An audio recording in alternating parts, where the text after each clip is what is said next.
ሃሌሉያ ኢየሱስ ጌታ ነው። ሰላም ለእናንተ ይሁን። ሻሎም ሻሎም። ይህ ብሬሽ ወንጌላዊት ቤተክርስቲያን ፔንቴኮስታል ቸርች ነው። እግዚአብሔር ይባርካችሁ። እኔ ሚሸል እባላለሁ። ኢየሱስ ጌታ ነው። ዛሬ ደግሞ አብረን የምንመለከተው ከአሸናፊዎች እንበልጣለን የሚል አርዕስት ነው። ዛሬ ጌታ ያስተማረንን ደግሞ አብረን እንካፈላለን። ክብር ለእግዚአብሔር ይሁን። ወደ ሮሜ ሰዎች ምዕራፍ 8 ላይ አብረን ሄደን ከቁጥር 28 ጀምሮ አብረን እንመለከታለን። መጀመሪያ ግን ክብር ለእግዚአብሔር ይሁን እንጸልይ፣ እግዚአብሔር እንዲያስተምረን። ሃሌሉያ። እግዚአብሔር አባቱ እናመሰግናለን። በጌታ በኢየሱስ ደም ሸፍነን መንፈሳችን፣ ነፍሳችን፣ ስጋችንን በኢየሱስ ደም ረጨን። በኢየሱስ ደም ረጨን። ጌታ ይህን ጊዜና ሰዓት አንተ ተቆጣጠር። በዚህ አየርና አካባቢ የተመደቡ ኃይላት፣ አለቆች፣ ስልጣናት በጌታ በኢየሱስ ስም ተመቶ ለጥልቅ እንዲወርዱ እናዛለን። ጌታ ማንኛውም ነፍስ ጌታ ሆይ ማንኛውም ነፍስ በጌታ በኢየሱስ ስም ጆሮ እንዲከፈት እንጸልያለን። በኢየሱስ ስም የጨለማ ስራ እንዲመታ እንጸልያለን። እግዚአብሔር ሆይ አይኖች እንዲከፈቱ ጸልያለሁ። ቀንበር እንዲሰበር ጸልያለሁ። እስራት እንዲበጠስ ጸልያለሁ። እግዚአብሔር ሆይ ይህን ጊዜ ይህን ሰዓት ላንተ አሳልፌ ሰጠው። በምትወደው ልጅ በጌታ በኢየሱስ ስም የቃልህን ፍቺ አብራልን።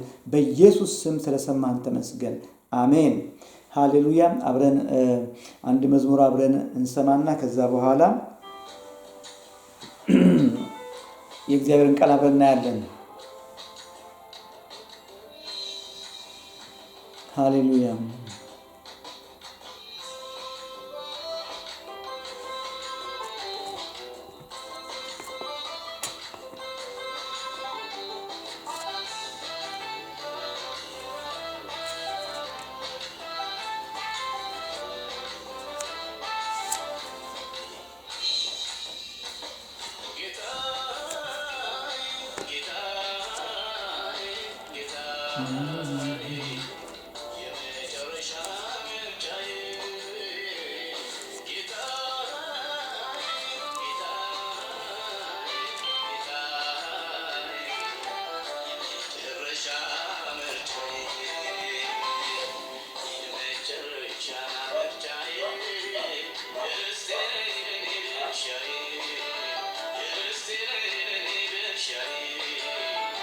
ሃሌሉያ። አሜን።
ሃሌሉያ።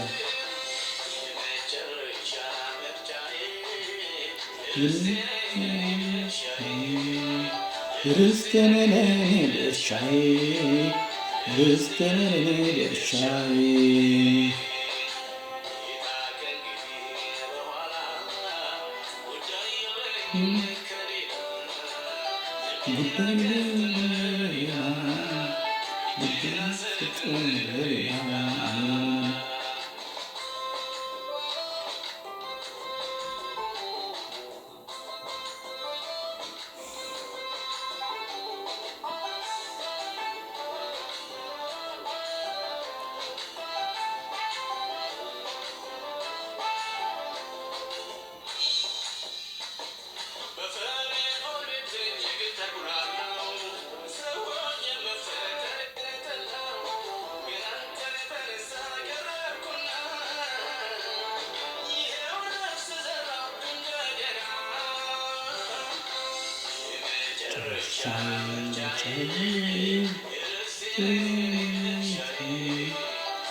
Hallelujah.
በኋላ ልቤን ካንተ ሌላ ሌላ እጄን አልሰጥም ለሌላ። ሃሌሉያ።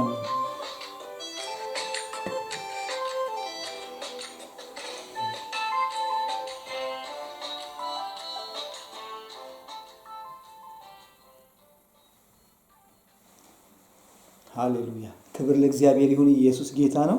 አብረን ከእግዚአብሔር ቃል አብረን እናያለን። ሮሜ ምዕራፍ 8 ከቁጥር 28 ጀምሮ አብረን እንመለከታለን። ክብር ለእግዚአብሔር ይሁን።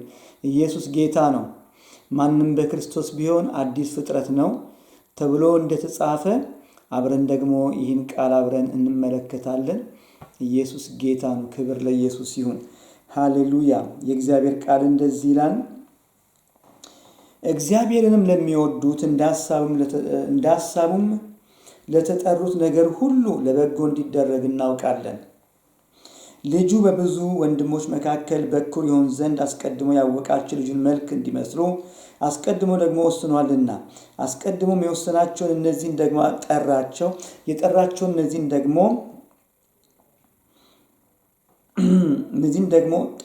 የጠራቸው እነዚህን ደግሞ አጸደቃቸው፣ ያጸደቃቸውን እነዚህን ደግሞ አከበራቸው። እንግዲህ ስለዚህ ነገር ምን እንላለን? እግዚአብሔር ከኛ ጋር ከሆነ ማን ይቃወመናል? ለገዛ ልጁ ያልራራለት ነገር ግን ስለ ሁላችን አሳልፎ የሰጠው ያው ከእርሱ ጋር ደግሞ ሁሉን ነገር እንዲያው እንዴት አይሰጠንም? እግዚአብሔር የመረጣቸውን ማን ይከሳቸዋል? የሚያጸድቅ እግዚአብሔር ነው። የሚኮንንስ ማን ነው? የሞተው ይልቁንም ከሙታን የተነሳው በእግዚአብሔር ቀኝ ያለው ደግሞም ስለኛ የሚማልደው ክርስቶስ ኢየሱስ ነው። ከክርስቶስ ፍቅር ማን ይለየናል? መከራ ወይስ ጭንቀት ወይስ ስደት ወይስ ራብ ወይስ ራቆትነት ወይስ ፍርሃት ወይስ ሰይፍ ነውን? ስለ አንተ ቀኑን ሁሉ እንገደላለን፣ እንደሚታረዱ በጎች ተቆጠርን ተብሎ እንደተጻፈ ነው። በዚህ ሁሉ ግን በወደደን በእርሱ ከአሸናፊዎች እንበልጣለን። ሞት ቢሆን ሕይወትም ቢሆን መላእክት ቢሆኑ ግዛትም ቢሆን ያለው ቢሆን የሚመጣውም ቢሆን ኃይላት ቢሆኑ ከፍታም ቢሆን ዝቅታ ቢሆን ልዩ ፍጥረት ቢሆን በክርስቶስ ኢየሱስ በጌታችን ካለ ከእግዚአብሔር ፍቅር ሊለየን እንዳይችል ተረድቻለሁ ይላል። ክብር ለእግዚአብሔር ይሁን። ሃሌሉያ ሃሌሉያ ሃሌሉያ ሃሌሉያ። ምን ይላል? በዚህ ሁሉ ግን በወደደን በእርሱ ከአሸናፊዎች እንበልጣለን ይላል። ክብር ለእግዚአብሔር ይሁን። የእግዚአብሔር ቃል ኢምፖርታንት ነው እና እዚህ ጋር የምንመለከተው ከአሸናፊዎች እንበልጣለን። በምድር ላይ ስንመለከት ብዙ አሸናፊዎች አሉ። ብዙ ጦርነትን ያሸነፉ አሉ፣ ሩጫን ያሸነፉ አሉ። የተለያዩ ውድድሮችን፣ የሩጫ ውድድሮችን፣ የኳስ ውድድሮችን፣ የቦክስ ውድድሮችን ያሸነፉ አሉ። የካራቴ ውድድሮችን ያሸነፉ አሉ። በዓለም ላይ በቃ እጅግ የታወቁ የሆኑ በቃ እጅግ ታላቅ የሆኑ በእውቀት በምድራዊ ጥበብ ይኸው ያሸነፉ ሰዎች ሊኖሩ ይችላሉ። እነዚህ ሁሉ በቃ በኃይል በምድር ላይ በቃ የታወቁ ኃያላን በቃ የሚደነቁ ሰዎች ናቸው። አንድ ነገር ይሄ እዚህ ጋር እንመለከታለን። እግዚአብሔር ግን እኛን የሚለን አንድ ነገር ነው። ከአሸናፊዎች በላይ ነን ማለቱ ነው።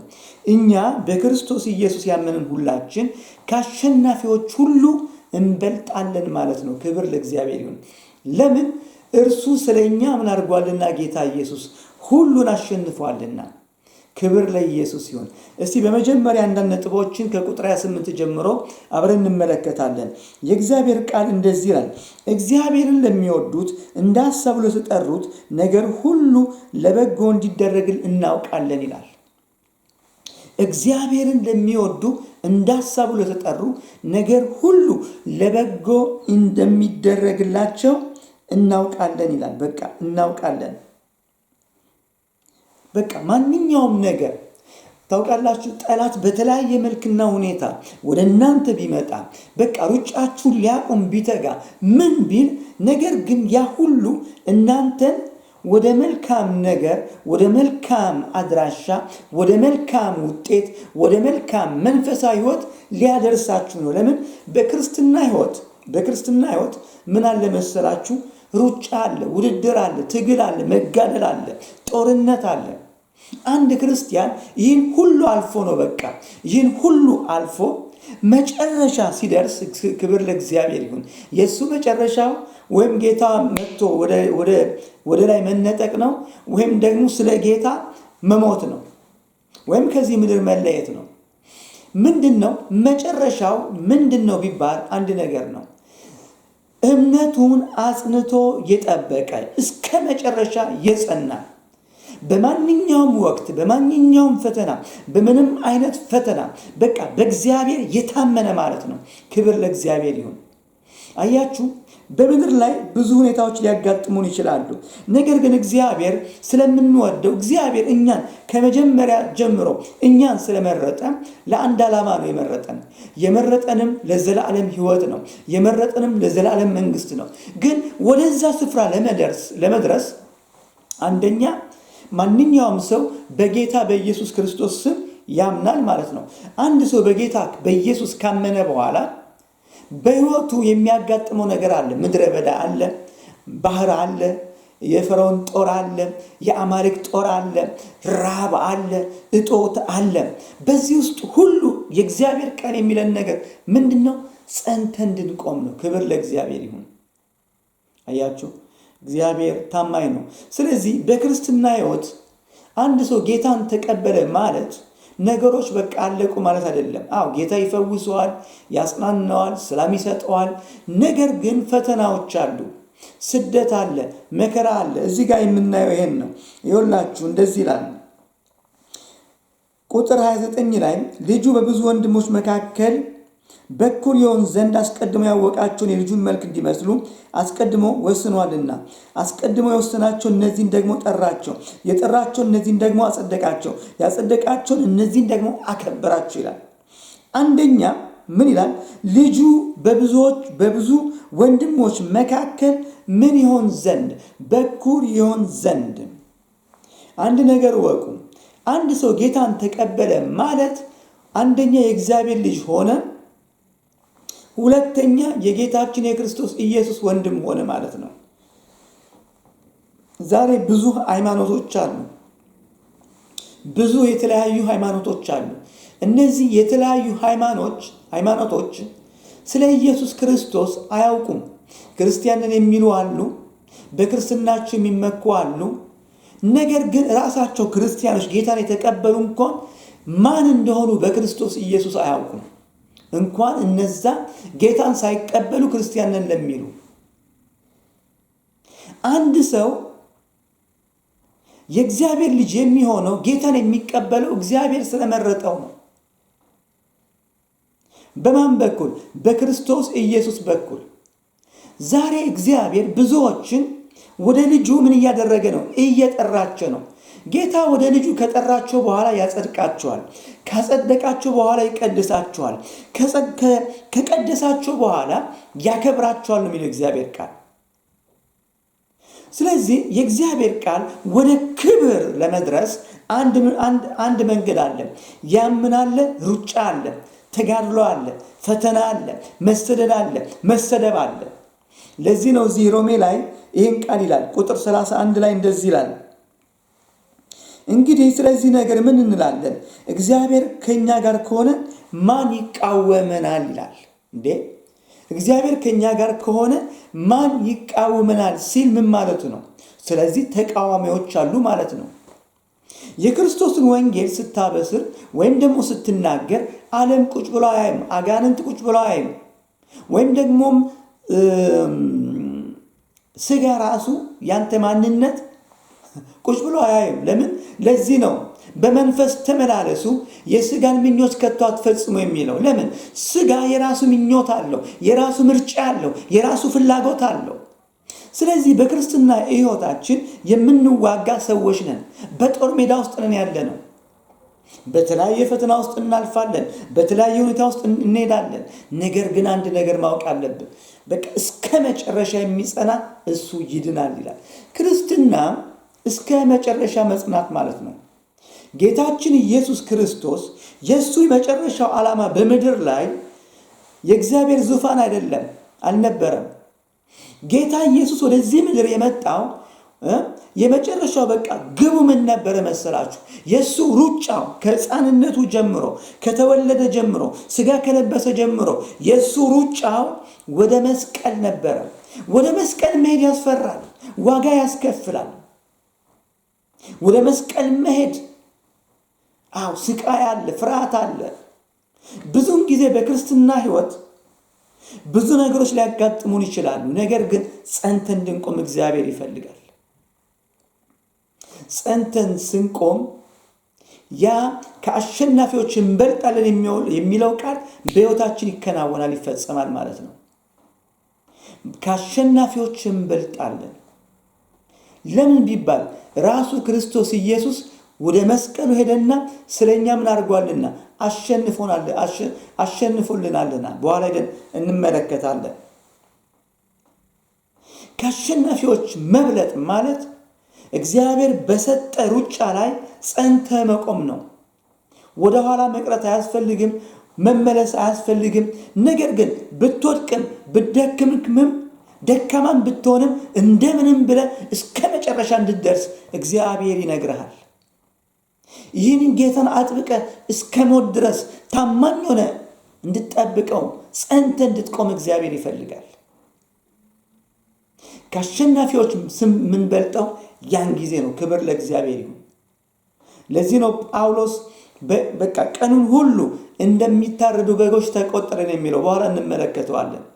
አያችሁ፣ የእግዚአብሔር ቃል ሕያው ነው። የእግዚአብሔር ቃል እውነት ነው። የእግዚአብሔር ቃል ትክክል ነው። ክብር ለእግዚአብሔር ይሁን። አይዋሽም። ስለዚህ ተቃዋሚ አለ ማለት ነው። ነገር ግን እግዚአብሔር ከኛ ጋር ነው። በእግዚአብሔር ከታመንክ እግዚአብሔር ካንተ ጋር ነው።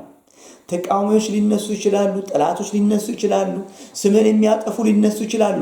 ነገር ግን እግዚአብሔር ካንተ ጋር ነው። ክብር ለእግዚአብሔር ይሁን። እንደዚህ ይላል እንደገና ቁጥር 32 ላይ ለገዛ ልጁ ያልራራለት ነገር ግን ስለ ሁላችን አሳልፎ የሰጠው ያው ከእርሱ ጋር ደግሞ ሁሉን ነገር እንዲያው እንዴት አይሰጠንም? አያችሁ፣ እግዚአብሔር የመረጣችሁን ማን ይከሳችኋል? ስለዚህ መከሰስ አለ ማለት ነው። የሚያጸድቅ እግዚአብሔር ነው። የሚኮንንስ ማን ነው? ስለዚህ ሰዎች ሁሉ እናንተን የሚያዩ ስማችሁን እየጠሩ የሚኮንናችሁ ብዙዎች ሊኖሩ ይችላሉ። ግን እግዚአብሔር አጽድቀዋል፣ ጠርቷል። እግዚአብሔር የሚል ምንድነው? የነሱን ድምጽ ሰምተ፣ የዓለምን ድምጽ ሰምተ፣ የአጋንንትን ድምጽ ሰምተ ወደ ኋላ እንዳትል እግዚአብሔር ያስጠነቅቃል ዛሬ። አያችሁ፣ ለዚህ የእግዚአብሔር ቃል ኢምፖርታንት ነው። እንደዚህ ይላል ክብር ለኢየሱስ ይሁን።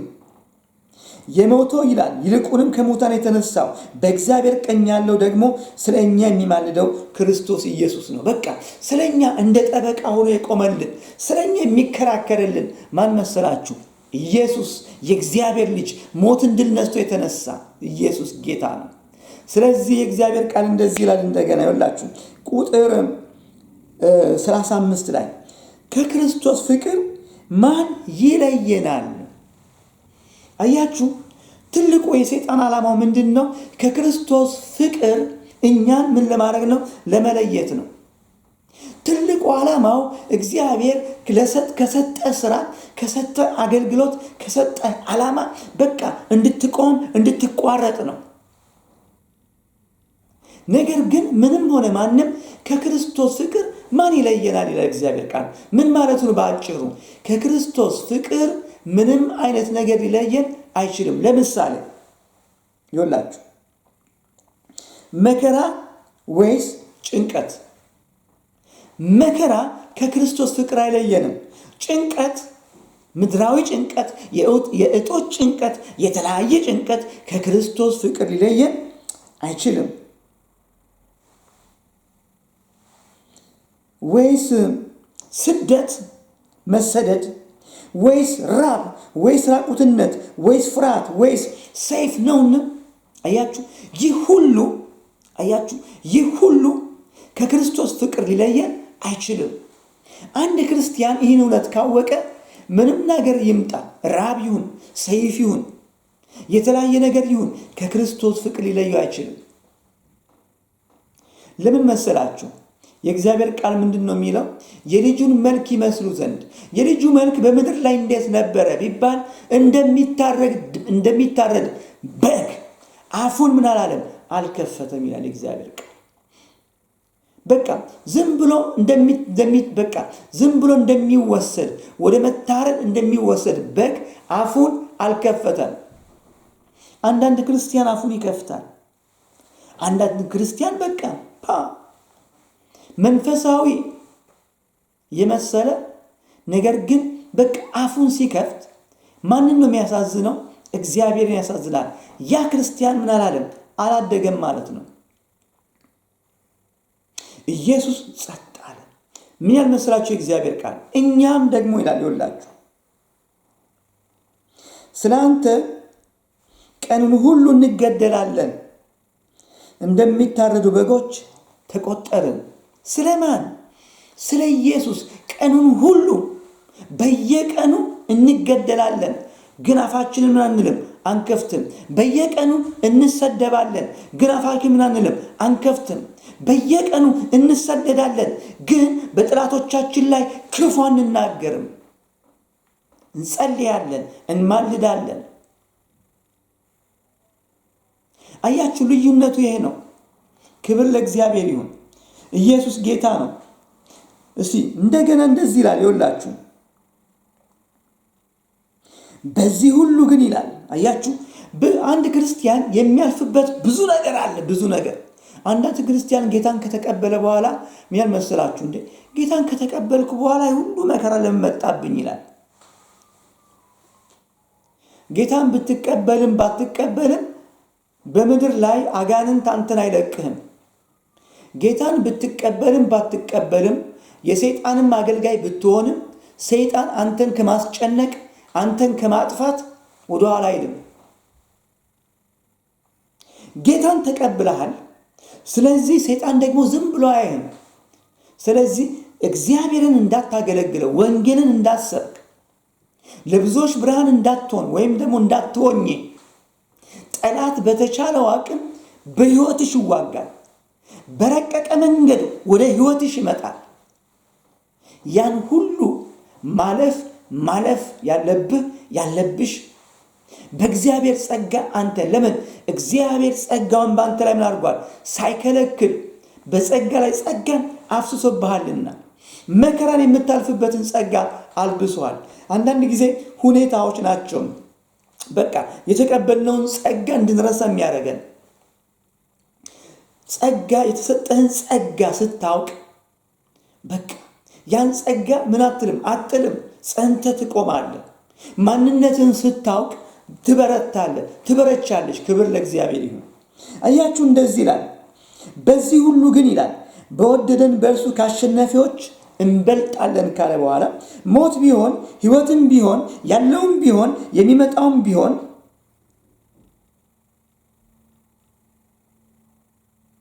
ሞት ቢሆን ሕይወትም ቢሆን መላእክትም ቢሆኑ ግዛትም ቢሆን ያለው ቢሆን የሚመጣውም ቢሆን ኃይላት ቢሆኑ ከፍታ ቢሆን ዝቅታ ቢሆን ልዩ ፍጥረት ቢሆን